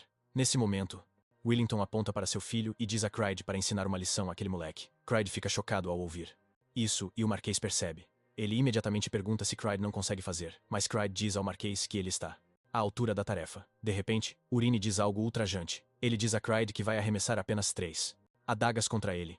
E se ele conseguir bloquear as 3, ele vence a luta. O Marquês fica chocado ao ouvir isso, e ele diz a Cryde para colocar seu filho arrogante no lugar dele. Enquanto isso, os amigos de Cryde na arena estão zoando com ele, dizendo que se ele perder, não haverá jantar para ele. Um deles até diz que ele terá que dar 100 voltas ao redor do campo de treinamento se perder. Antes da luta começar, Urine ouve a voz de uma garota entre os espectadores dizendo que ele consigo fazer isso. Isso é motivação suficiente para o Urine, que saca sua adaga, pronto para enfrentar o Cryde. Assim que eles estão prestes a começar a luta, várias áreas de alvo aparecem no corpo do Cryde, deixando o Urine chocado. O Urine fica preocupado que ele possa matar o Cryde da mesma forma que matou o Borak, mas ele não pode se dar ao luxo de fazer isso. O Urine então decide tentar outra coisa. Ele usa tanta força para arremessar a adaga, que ela atinge a lâmina do Cryde, fazendo um som alto como o de um canhão, chocando todo mundo na arena. A adaga cai, e o Marquês a pega, se perguntando como uma adaga comum consegue produzir tanta força. A espada do Cryde sofreu um amassado e a força do arremesso o deixa abalado. O Urine sutilmente diz ao Cryde que agora ele está aquecido, mas avisa que o primeiro arremesso foi um aviso. O Urine o informa que o próximo arremesso vai ser para valer. O Urine acredita que o Cryde não vai morrer com o que ele está prestes a fazer, já que ele é um personagem principal de suporte. O Urine então arremessa sua adaga mais uma vez, e enquanto ela gira em direção ao Cryde, ele tenta bloqueá-la com sua espada, mas isso causa uma explosão barulhenta e uma nuvem de fumaça. Isso choca a todos, incluindo o Marquês. Quando a fumaça se dissipa, o Cryde está completamente abalado, e sua espada se estilhaçou. A espada do Cryde cai de sua mão, e o Marquês se aproxima de seu filho. Ele exige que eles vão para um lugar privado para conversar, mas o Urine lembra seu pai que a luta ainda não acabou, já que ele ainda tem uma adaga restante. Os olhos de Willington se arregalam de medo, e ele diz ao Eur. O Urine então sugere que eles ouçam o próprio Cryde. O Urine se aproxima do Cryde, dizendo para ele levantar a cabeça, e pergunta se ele gostaria que terminasse assim. O Urine lembra ao Cryde que ele é um cavaleiro em treinamento e não deveria aceitar um resultado tão lixo, já que levar as coisas a um fim definitivo é o caminho do cavaleiro. O Urine então pergunta ao Cryde novamente se ele está pronto para desistir. O Cryde gagueja antes de exigir que lhe deem uma nova espada. A aura do Cryde gira ao seu redor, revelando sua determinação de não recuar. Todos, incluindo o Marquês, ficam de queixo caído que o Cryde ainda é um aspirante a cavaleiro, mas já despertou sua aura. Aparentemente era isso que o Urine queria desde o início. O Cryde tem uma característica, o Berserker, que só se manifesta em um ponto de ruptura. Já que o Cryde melhorou sua defesa ao despertar sua aura e entrar no modo Berserker, o Urine acredita que é hora de ele experimentar uma técnica de nível superior. O Cryde insiste para que o Urine arremesse sua adaga, mas o Marquês está surpreso que o Cryde conseguiu manifestar uma aura tão forte que pode ser comparada ao talento de um cavaleiro de alto escalão. Ele se pergunta o que seu filho faria nesta situação. O Urine mira sua adaga e a arremessa.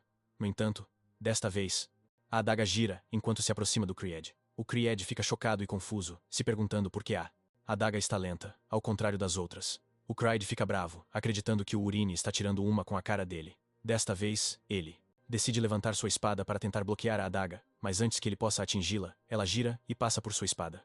O Cryde não consegue se recuperar disso e acaba sendo atingido no ombro. No entanto, a adaga consegue desacelerar, antes de atingir o osso do ombro do Cryde. Mesmo com isso, o Cryde ainda sente uma dor imensa enquanto cai de joelhos, gritando de dor. Todos ficam chocados ao ver isso, se perguntando o que acabou de acontecer, como a adaga estava muito. Cryde está gritando de dor, e seus companheiros cavaleiros dizem para ele parar de fingir. Eles acham que ele está agindo daquela forma porque não quer desonrar Urine. O que eles não sabem é que Urine infundiu o último arremesso com mais energia interna, e é por isso que a dor é extrema. Nesse momento, o Marquês chama Urine, dizendo que eles precisam conversar, mas ele o avisa que já ganhou a aposta. Urine se aproxima de Cryde e coloca a mão sobre o local do ferimento. Urine começa a absorver a energia interna alojada em seu ombro, e com isso a dor desaparece, chocando Cryde. Cryde se levanta e se curva para Urine, agradecendo a ele. Cryde também se desculpa por presumir que Urine o estava menosprezando por causa da velocidade da adaga. Cryde admite que o arremesso de adaga é uma arte impressionante, e ele acredita que Urine não poderia ter que ela aprendido em tão pouco tempo, o que o faz acreditar que Urine esteve escondendo sua verdadeira força o tempo todo. Cryde então começa a sussurrar, perguntando a Urine se ele estava escondendo seu poder porque alguma facção secreta está mirando a Casa Maris. Quando Urine ouve isso, ele percebe por quê. Cryde está sempre sozinho. Cryde é o tipo de cara que realmente curte teorias da conspiração. Cryde então se curva para Urine, garantindo a ele que estará lá para ajudar quando ele quiser lutar contra a organização secreta. Por causa dessa curta interação entre eles, a favorabilidade de Cryde por Urine sobe para 26%. Urine fica feliz em ouvir isso e garante a Cryde que eles se verão por aí. Enquanto Urine se afasta, Cryde grita, dizendo a Urine que ele vai espalhar a notícia de que ele é um cara legal. Urine, por outro lado, fica feliz por estar se aproximando de Vol. Cryde, porque um dia ele destruirá a Ordem dos Cavaleiros sozinho. Aeron se aproxima de Urine e o elogia por um trabalho bem feito. Ela então menciona que nunca viu aquilo. Urine rapidamente diz a Aeron que é uma nova técnica e pergunta o que ela acha. Aeron admite que também teria sido derrotada se estivesse enfrentando a técnica pela primeira vez. No entanto, ela está confiante de que agora consegue bloqueá-la. Urine sabe que isso não é um blefe da parte de Aeron. Aparentemente, Aeron tem uma característica chamada espelho claro que a permite se adaptar rapidamente a situações e cenários. Urine então pergunta a Aeron se ela está bem com a vida que está levando atualmente, pois se não estivesse servindo como sua assistente, ela poderia facilmente se tornar uma cavaleira de alto escalão. Aeron fica surpresa e exige saber por que Urine está de repente fazendo essa pergunta. Mais tarde, Urine encontra o Marquês em seu escritório.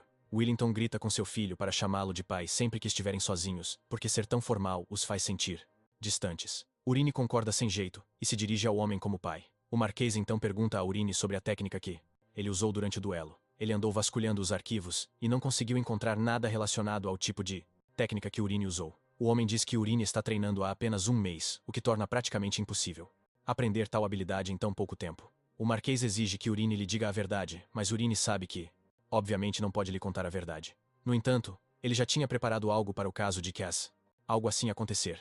Urine então mente, dizendo que encontrou um livro quando estava vasculhando os arquivos da família, por métodos de treinamento eficazes. Ele explica que um livro na prateleira de cima caiu de repente sobre ele. Aparentemente, não havia nada escrito na capa do livro, mas havia um padrão estranho gravado nela. Urine diz que não. Deu muita bola para o livro, e quando o abriu, uma luz saiu dele, brilhando em seu rosto. No processo, algo entrou em sua cabeça, e depois disso, o livro desapareceu. O Marquês fica chocado ao ouvir isso, e imediatamente se vira para Urine.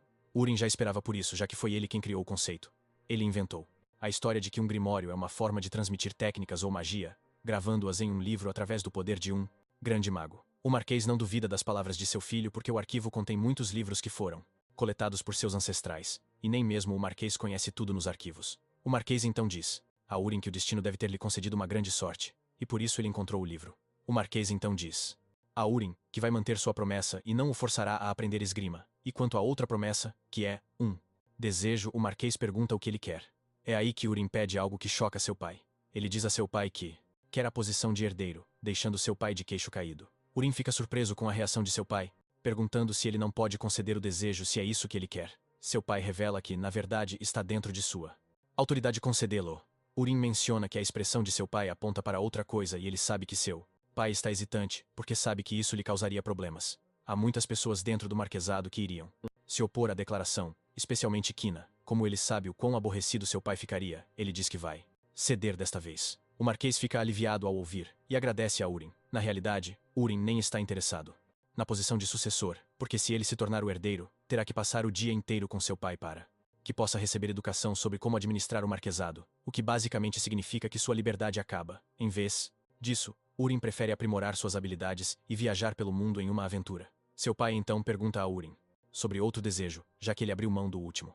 Urim avisa seu pai que planeja criar sua própria ordem de cavaleiros. O Marquês fica chocado ao ouvir isso, e Urim revela que planeja nomear Aaron e Cryde para a ordem como seus cavaleiros. Como o pedido não é tão difícil quanto a posição de sucessor, o Marquês concede o desejo de Urim. Urim se curva para seu pai, agradecendo. O Marquês então pergunta a Urim como ele fará para conseguir um novo mordomo, porque todos os mordomos atuais já servem a alguém. Urim então revela que tem alguém em mente, e essa pessoa é Peru, que trabalha na cozinha. Urim quer que o Marquês faça parecer que foi ele quem o nomeou, em vez de fazer parecer que foi uma escolha de Urim. O Marquês fica surpreso ao ouvir isso, e pergunta a Urim se há algo de errado, mas Urim garante a seu pai que explicará mais tarde. O Marquês então decide não fazer mais perguntas, pois parece estar confiando em seu filho dia após dia. Acontece que a afinidade dele saltou para 74%. Até mesmo Urim fica chocado que a afinidade tenha subido, mas ele assume que é porque ele é filho do Marquês.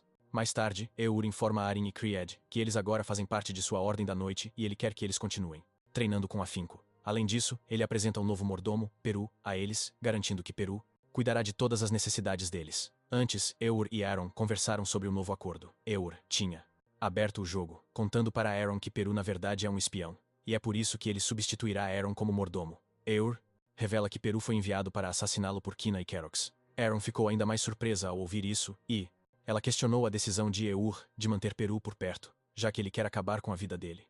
Eur garantiu a Aaron que ela não tinha com o que se preocupar, porque Peru obedece apenas a ele. Com isso, Eur consegue que Aaron concorde com seus planos. De volta à reunião, Cried levanta a mão para fazer uma pergunta. Depois que lhe dão permissão para falar, Cried pergunta por quê não há um vice-capitão, já que decidiram se chamar de Ordem da Noite. No entanto, o vice-capitão deve ser alguém com habilidades incríveis. Creed acredita que Aaron não é digna de estar na Ordem da Noite, já que ela é pequena e frágil. Antes que ele possa continuar falando, Eur o interrompe, concordando com ele que o vice-capitão precisa ser forte. Para resolver isso, Eur diz a eles que participarão de um duelo. Momentos depois, Creed é derrotado por Aaron, para seu choque. Enquanto está caído no chão, derrotado, Aaron lhe dá lições de esgrima. Ela o avisa que seus ataques são muito simples e fáceis de prever. Cried não se ofende com isso, pelo contrário, ele garante à moça que levará o conselho a sério. Como Aaron venceu, Eur diz que a posição de capitão foi decidida. Peru fica chocado quando Eur nomeia Aaron como líder da Ordem da Noite. Todos aplaudem Aaron, e não muito. Tempo depois, Peru se prepara para sair e preparar o jantar. Assim que Eur percebe que Peru está um pouco longe, Eur decide testar uma nova técnica que lhe permite falar telepaticamente com seu alvo. Eur chama o nome de Peru, o que o deixa chocado. Ele se vira, mas Eur continua chamando-o repetidamente. Peru quase enlouquece até que Eur o repreende por estar agindo de forma estranha. Peru então pergunta se Eur está se comunicando com ele através de magia negra, mas Eur explica que é uma simples magia de comunicação. Começa a cair a ficha para Peru de que Eur é um ser especial, já que ele é resistente a veneno e consegue usar umas técnicas bem esquisitas. Eur diz a Peru que ele é livre para acreditar em qualquer teoria que tenha na cabeça, mas pergunta se o veneno que ele pediu está pronto. Peru responde que o veneno está pronto. Aparentemente, o veneno é chamado de mente de serpente, e é um veneno extraído de 100 víboras. Mesmo que Peru seja habilidoso, ele mal conseguiu preparar o veneno. Eur fica feliz que o veneno esteja pronto e diz a Peru para adicionar um monte na sopa de Tyrion que ele mesmo vai comer. Tremendo de medo, Peru confirma as ordens de seu mestre. Ordens. Mais tarde naquela noite, Eur percebe que, desde que alcançou a terceira estrela, seu progresso tem sido um tanto lento, já que sua energia interna não tem aumentado tão rapidamente quanto ele pensava. Como ele não sabe quando a crise mundial começará, Eur acredita que é hora de deixar o marquesado. Pouco depois, Eur encontra seu pai, dizendo que quer partir por um tempo. Seu pai pergunta por quanto tempo ele ficará fora. Como ele não quer levantar suspeitas, ele diz ao pai que vai ficar fora por uma semana. O Marquês não tem nenhum problema com isso, já que Urine tem treinado diligentemente. Mas ele pergunta como planeja lidar com a escolta. Urine choca seu pai, dizendo que não precisa de uma escolta. O Marquês protesta contra isso, lembrando a Urine da importância que ele tem na família. Urine tenta dizer ao pai que não há necessidade de uma escolta, já que ele só está indo para vilarejos vizinhos, mas o Marquês o interrompe. O Marquês revela que o mundo se tornou um lugar muito perigoso e, embora ele tenha ficado um pouco mais forte, ele se preocupa que seu filho possa ser envenenado. Urine percebe que será difícil convencer o Marquês e decide passar para o plano B. Urine avisa ao pai que está pronto para obedecer, então ele não precisa se preocupar. O Marquês fica feliz em ouvir isso e pergunta ao filho quando ele partirá. Urine responde que partirá em 2 dias. Com isso em mente, o Marquês diz que irá preparar uma escolta até lá, mas Urine não tem a menor intenção de ficar esperando por uma escolta, já que planeja sair de fininho no dia seguinte. Urine chama Peru para seus aposentos e revela que vai fazer uma viagem, mas não tem dinheiro. Então precisa que Peru lhe empreste um pouco. Peru hesita, mas quando sente a aura sombria e assustadora vindo do corpo de Urine, ele rapidamente concorda. Urine então pergunta se ele ainda tem sua bolsa subespacial com ele. Urine tinha visto a bolsa com ele antes. Aparentemente, a bolsa subespacial é um item comum em novels de fantasia, e é uma bolsa misteriosa que pode carregar cerca de 1 tonelada de carga. Peru não tem escolha a não ser dar sua bolsa subespacial para Urine, também. Por causa disso, Urine fica feliz por não ter que carregar uma mala com ele. Urine então entrega a Peru o monte de folhas secas que ele está disfarçando como um antídoto. Ele diz a Peru que aquilo é o suprimento de 1 mês de antídotos para o veneno em seu sistema. Urine joga suas cartas muito bem, dizendo a Peru que ele tem sido um servo valioso. Por causa disso, ele garante a Peru que vai lhe dar a cura permanente muito em breve. Na manhã seguinte, Urine deixa uma carta, então sai de fininho. Ele acha que não vai encontrar ninguém até que esbarra em um velho jardineiro que está emitindo uma aura pesada de seu corpo. Ele nota algo estranho no velho, mas continua sua jornada mesmo assim. Momentos depois, Urine chega à torre de magia. Ele entra no prédio e quando o atendente lhe pergunta o que ele quer, ele basicamente diz que gostaria de usar um portal de teletransporte. O atendente pergunta se ele já usou antes e ele diz que não. O atendente revela que eles oferecem pontos de milhagem, que são como os de aviões. O atendente pergunta a Urine para onde ele está indo, e ele responde que para o castelo de Al. Por causa da distância do local, o atendente lhe diz que a taxa é de 50 moedas de ouro. Depois que o preço é informado, ele é instruído a pagar e assinar o bilhete. Urine já esperava que a taxa seria cara, mas ele agradece que Peru tinha dinheiro suficiente para lhe dar. Urine decide escrever um nome falso e escolhe Polon, que é um nome que ele usa em jogos online. Depois que ele termina com o registro, Urine é levado para a sala onde a máquina de teletransporte está localizada. O atendente diz a ele que, no momento em que ouvir uma batida, significa que ele chegou ao seu destino. Urine pisa na máquina e ela emite um sinal de relâmpago. Momentos depois, Urine chega ao seu destino. Ele é recebido por outro atendente que lhe diz que ele chegou ao Castelo Al. Urine fica chocado pois não sentiu nada. O velhote avisa-o que é assim mesmo, porque a torre de magia projetou a máquina de teletransporte para não emitir uma sensação de distorção. Urine fica surpreso com o nome que deram ao fenômeno. Ele percebe que talvez tenha sido ele quem deu esse nome em vez de o conforto da viagem pretendido. Com isso, o atendente deseja-lhe boa sorte e assim que Urine sai da torre de magia. Urine está agora no Castelo Azai, que fica na região oeste, diferente de sua terra natal. A área parece completamente diferente das de sua terra natal, e também há muitas pessoas na região.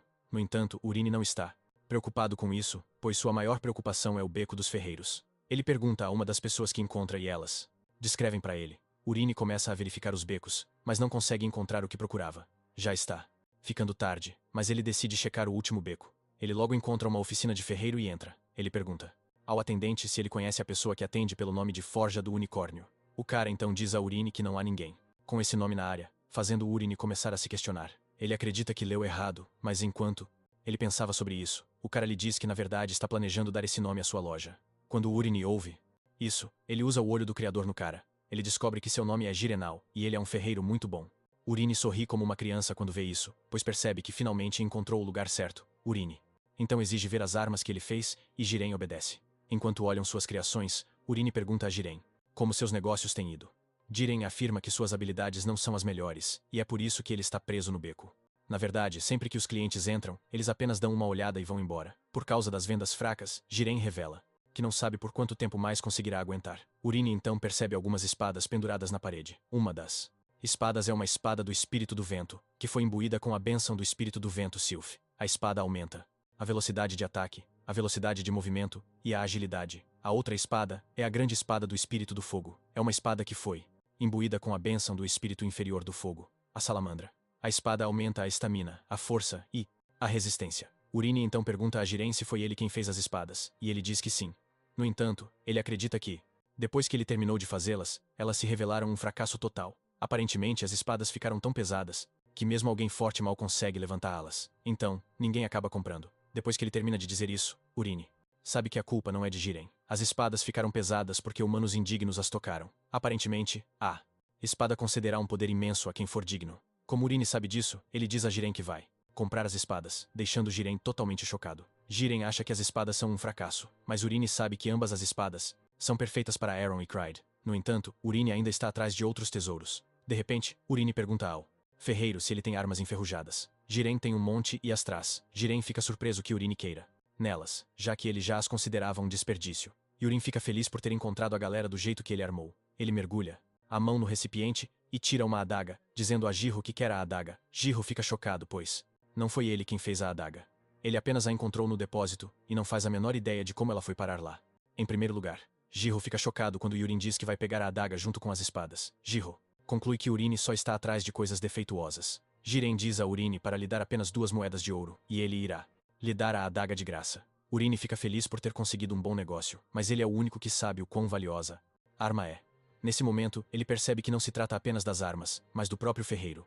Urine então lhe oferece a chance de fechar sua loja e trabalhar para ele, já que ele já disse que os negócios não estão indo tão bem para ele. Jiren fica chocado com a oferta e revela que ela veio de repente demais, e por isso ele não sabe o que dizer. Jiren admite que já pensou em fechar a loja, mas nunca imaginou que receberia uma oferta como essa.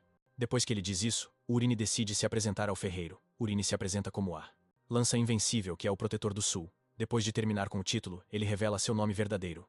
Jurro fica pasmo quando percebe que está na presença do filho de Maris. Ele imediatamente cai de joelhos, pedindo desculpas a Urine, enquanto diz que nunca esperou que alguém tão nobre como ele entrasse em sua loja lixo. Urine insiste para o cara se levantar, mas ele se recusa e exige que Urine diga tudo o que quer dizer, enquanto sua cabeça permanece no chão. Percebendo que não consegue convencê-lo, Urine decide falar. Depois de ouvir tudo o que Urine tem a dizer, Jiren lhe pergunta por que ele consideraria ajudar alguém como ele, e ele responde que ele é muito talentoso.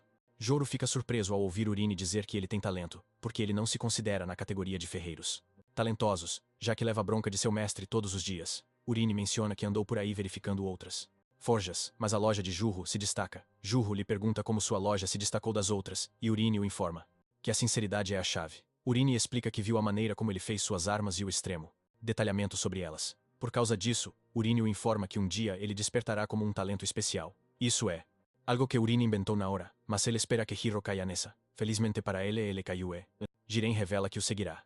Jiro então menciona que Urine é diferente dos rumores que ele ouviu sobre ele. Urine então decide que é hora de mostrar algo interessante ao ferreiro. Jurro observa enquanto Urine fura seu dedo com a adaga e ordena que ela desperte. Acontece que a adaga é a relíquia das múltiplas formas. Agnes. O queixo de Jurro cai no chão quando a adaga começa a levitar com uma aura branca ao seu redor.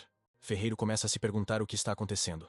Aparentemente, a arma é uma lendária espada com ego, e era o protagonista que deveria obter ela. O sistema pergunta a Urine se ele quer formar um contrato com Agnes, e ele diz que sim. Nesse momento, a arma se transforma em uma molécula de água, e de dentro, a voz de uma garota surge, exigindo para saber quem está tentando formar um contrato com ela. Agnes zomba de Urine, dizendo que ele é bem sem talento. Urine logo percebe que Agnes está pistola porque não consegue sentir mana dele. Depois que ela termina de zombar, ela pergunta como ele sabia que ela estava lá e como ele também sabia o feitiço para libertá-la. Urine responde que ouviu isso do grande profeta. Foi Urine quem enfiou o profeta na história por consistência. Mesmo que Urine mencione isso, Agnes acredita que ele está mentindo. Ela quer saber por que o grande profeta perderia seu tempo com uma pessoa sem talento como Urine. Agnes então pergunta a Urine se ele sabe o que ela pode fazer, e ele diz que sim. Essa é uma pergunta fácil, já que foi ele quem escreveu as configurações. Urine explica que Agnes pode dividir seu corpo em corpo principal e corpo secundário, como 2 armas separadas. Cada um desses corpos pode então se transformar em qualquer arma com base na imaginação do portador. Durante a história principal, o herói lutou usando uma espada e um escudo. E mesmo que o corpo secundário se perdesse, ele sempre encontrava o caminho de volta para o corpo principal. Depois de dizer tudo, Agnes sugere que Urine desista de tentar empunhá-la, já que ela só pode ser empunhada através de mana. Nesse momento, Urine aponta um dedo para Agnes, dizendo que ela é barulhenta. De repente, Agnes se transforma em um anel e se enrola no dedo de Urine. Acontece que Urine conseguiu comandar Agnes, porque suas artes marciais substituem sua falta de mana. Urine então pergunta a Jurro de quanto tempo ele precisa para arrumar as coisas, e ele diz 2 dias. Urine então diz para encontrá-lo em frente ao castelo de Asio em 2 dias, ao meio-dia. Mais tarde, Urine está andando pelas ruas quando de repente dá de cara com sua noiva. Ambos ficam chocados e Ilya pergunta a Urine por que ele está na região. Urine quase cava um buraco para se esconder quando vê Ilya, já que ela é a última pessoa que ele esperava encontrar na região. Urine percebe que a cena é um tanto familiar com a forma como Ilya conheceu o protagonista na história original. A ficha cai para Urine que a linha da história principal sofreu uma pequena alteração enquanto ele ainda está tentando entender o que está acontecendo. Ilia pergunta a ele mais uma vez o que ele veio fazer na área. Urine dá uma risadinha nervosa antes de revelar que veio encontrar um ferreiro. Ilia menciona que a família deles tem um monte de ferreiros, e Urine concorda com isso, mas diz que queria contratar seu próprio homem. Ilia diz que o teria ajudado se ele tivesse contado antes, mas Urine garante a ela que não há necessidade disso, já que encontrou a pessoa certa para o trabalho. Falando no diabo, Jurro aparece na cena. Urine então apresenta Jurro à sua noiva. Logo em seguida, o líder do esquadrão de escolta de Ilia, Musk, pergunta a ela com quem ela está falando, e quando ela diz Urine, Musk fica de queixo caído. Ele parece estar desconcertado com a presença de Urine, e ele começa a se apresentar nos mínimos detalhes. Urine retribui o gesto, mas mesmo que ele não diga nada, Urine sabe quem ele é. Foi ele quem escreveu a história, então não há personagem que ele não conheça. Urine sabe que ele é um personagem secundário que não suporta os pobres. Aparentemente, era para ser de outra forma no romance. Uma figura encapuzada deveria bloquear o caminho de Musk à noite enquanto eles se moviam. Musk falou um monte de besteira para a pessoa, mas naquele momento, o herói deu um passo à frente. Uma briga começa, mas Ilia consegue chegar na cena bem a tempo de parar a briga, e depois disso, os dois se tornam Romeu e Julieta. Não muito depois disso, o herói acompanhou Ilia na batalha e a salvou de uma situação de vida ou morte. Como ele não consegue encontrar o herói no momento para pedir ajuda, Eurísis percebe que não tem escolha. Ele tem que salvar Ilia e impedir que ela morra. Urine então pergunta a Ilia para onde eles estão indo, e ela revela que há relatos de ataques de orcs perto do castelo de Assu. Aparentemente, os orcs estão crescendo em número, e Ilia e seu esquadrão receberam a ordem de exterminar os orcs. Nesse momento, Eur pergunta a Ilia um favor, que é ele escoltá-la. Ilia fica chocada ao ouvir isso, e exige saber por que Urine quer ir junto. Urine simplesmente responde que quer experiência de combate, já que ainda está em treinamento. Além disso, ele diz a Ilia que gostaria de ver as habilidades dela. Ilia avisa a Urine que pode ser perigoso, mas Urine garante a ela que consegue se virar, apesar de sua aparência frágil. Ilia pensa sobre isso por um minuto e assim que ela termina, ela ordena a Musk que forneça cavalos para Urine e o ferreiro. Musk protesta contra isso, dizendo a Ilia que eles não estão indo a um piquenique. Além disso, ele não quer que eles baixem a guarda, mesmo que estejam enfrentando orcs comuns. Musk acrescenta ainda que não consegue sentir nenhum traço de mana vindo de Urine e do ferreiro. Musk continua resmungando até que Ilia fica séria e o avisa que acabou de lhe dar uma ordem. Musk não tem escolha a não ser fazer isso, mas ele não está feliz com a situação, embora não haja nada que ele possa fazer. Enquanto cavalgam para o seu destino, Ilia diz a Urine para ficar sempre ao lado dela, já que estão indo para um local perigoso. Urine garante a Ilia que seguirá todos os seus movimentos. Acontece que Urine e Jiren estão compartilhando o mesmo cavalo, e Urine insiste para que ele se segure firme nele. Com isso, eles começam a cavalgar para o destino-alvo. Quando eles chegam ao local presumido, Ilia diz à sua equipe que eles terão que se dividir em times de 5 para encontrar o assentamento orc. Ela pede para que não ataquem se o encontrarem. Ela quer que eles recuem e disparem um sinalizador. Com isso, o grupo se divide. Depois de horas de busca, um dos cavaleiros pergunta a Ilia o que devem fazer, já que está ficando tarde. Ilia então diz que eles não têm escolha a não ser voltar e retornar no dia seguinte. De repente, eles veem um sinalizador no ar. No entanto, outro sinalizador logo sobe no ar novamente. Em pouco tempo, 4 sinalizadores sobem no ar. Ilia então sugere que eles se dirijam ao sinalizador mais próximo, que está a oeste. Seu esquadrão a segue imediatamente, mas quando chegam lá, todos os soldados já estão mortos. Ilia fica horrorizada com a forma como todos os soldados foram mortos. Um dos soldados percebe que a armadura em seus corpos foi estilhaçada, fazendo-os se perguntar que tipo de arma os atingiu. Ilia então ordena que eles se dirijam para o sul para verificar os soldados de lá. Quando chegam lá, eles encontram a mesma cena horrível de onde estavam vindo. Todos os soldados já estão mortos e um dos cavaleiros sugere que eles se movam para o próximo local. Ilia concorda com ele, mas Urine os impede, dizendo que eles não podem se mover. No momento, Ilia fica chocada quando Urine diz isso, se perguntando o que ele quis dizer com isso. Urine aponta que os orcs estão caçando seus soldados e estão ganhando no momento. Urine avisa a Ilia que eles estão em menor número e não têm chance de vencer. Urine quer que eles disparem o sinalizador e reúnam o resto das tropas. Nesse momento, um dos soldados gritam com Urine, mandando ele calar a boca porque ele não é ninguém. O soldado culpa Urine por o que está acontecendo no momento. Enquanto isso rola, Euragonis também foi xingado no mesmo lugar. Por causa disso, os leitores ficaram frustrados e deram uma bronca no nosso cara por enrolar tanto. Ouvir os soldados falarem com ele. Dessa forma começa a ativar o estresse pós-traumático de Urine. Enquanto o cara continua resmungando, Urine manda ele calar a boca. Urine o atinge com um ataque antes que ele possa perceber, e ele cai do cavalo. Urine diz para ele se pôr no seu lugar e ficar onde está. O soldado é forçado a responder a Urine como se ele fosse seu chefe, já que ele já está paralisado. Ele então diz a ele para apenas observar. Urine levanta a mão, e com isso o cara consegue se mover novamente. Na história principal, Ilya não ouviu o herói, e fez o que achava certo. No entanto, Urine quer ver se vai ser diferente. Desta vez, ele pergunta a Ilya qual será a sua escolha. Surpreendentemente, Ilya concorda com Urine e ordena a seus homens que disparem o sinalizador azul imediatamente. Ela quer que as tropas se reúnam onde eles estão. Os soldados fazem o que foi ordenado e disparam os sinalizadores para o ar. Os soldados então começam a cuidar de seus companheiros caídos enquanto o ferreiro se aproxima de Urine para dizer que ele é incrível. Ele diz que Urine foi capaz de fazer os itens se moverem do jeito que ele queria, mas Urine não acha que foi grande coisa. Ele pergunta a Urine se os soldados vão se encontrar com eles, mas Urine o avisa que a maioria dos soldados não vai conseguir chegar. Aparentemente Urine sabe o que está fazendo e ele está, na verdade, esperando a verdadeira luta vir até ele. De repente, um soldado vem em direção à posição deles, dizendo a Ilya que eles precisam fugir. O soldado parece absolutamente apavorado, como se tivesse visto um fantasma. Vindo atrás dos soldados está uma horda de orcs assustadores e poderosos. Só o número de orcs já causa arrepios na espinha dos soldados. Ilya se vira para Urine e pede desculpas a ele porque ele está prestes a morrer, e a culpa é toda dela. Nesse momento, Urine diz a Ilya para não se preocupar, porque ninguém vai morrer. Assim que ele diz isso, ele caminha em direção aos orcs, chocando Ilya. Ilya fica confusa enquanto observa Urine se aproximar dos orcs antes de invocar Agnes. Ele diz a ela que é hora de eles tentarem o que estiveram praticando nos últimos 2 dias. Urine diz a Agnes para gerar balas de ferro, e Agnes segue suas ordens. Aparentemente, esta é uma técnica que Urine adquiriu após atingir o nível de 3 estrelas do corpo dos 10.000 venenos, mas ele nunca teve a chance de usá-la. A habilidade se chama Ferro Negro. Ela libera armas ocultas cheias de força interior ao detonar balas de ferro negro. A arma necessária para isso é uma bala de ferro negro. Urine então atira a bala nos orcs, e ela pousa no meio deles sem causar nenhum dano, fazendo os orcs olharem para Urine como se ele fosse um tolo. De repente, a bala explode, despedaçando todos os orcs em seu alcance. Os orcs restantes ficam chocados quando veem isso, mas Urine ainda não terminou com eles. Urine chama a bala de volta e a lança novamente. Desta vez, ela atravessa os orcs antes de explodir e transformá-los em polpa. Urine chama a bala de volta novamente. Ilya pergunta a ele o que é aquilo que ele está jogando. Urine revela que se chama Explosão de Ferro Negro. Urine sorri para Ilya, prometendo contar a ela os detalhes sobre a arma mais tarde. Com os 2 ataques consecutivos de Urine, ele drasticamente reduziu os orcs. Ilya se motiva com isso, e imediatamente grita para seus soldados, mandando que entrem em ação. Ação! Ela diz a eles que podem vencer e os incentiva a aniquilar o resto dos orcs. Ilya avança. Contudo, e seus soldados a seguem. Ilya arranca a cabeça de um orc como se estivesse cortando manteiga, e seus soldados também seguem seu exemplo. Um dos orcs percebe que eles não são mais páreo para os soldados e se vira para fugir. No entanto, ele dá de cara com uma parede de tijolos vermelhos. A parede de tijolos vermelhos na verdade é um orc vermelho gigante com uma aura aterrorizante.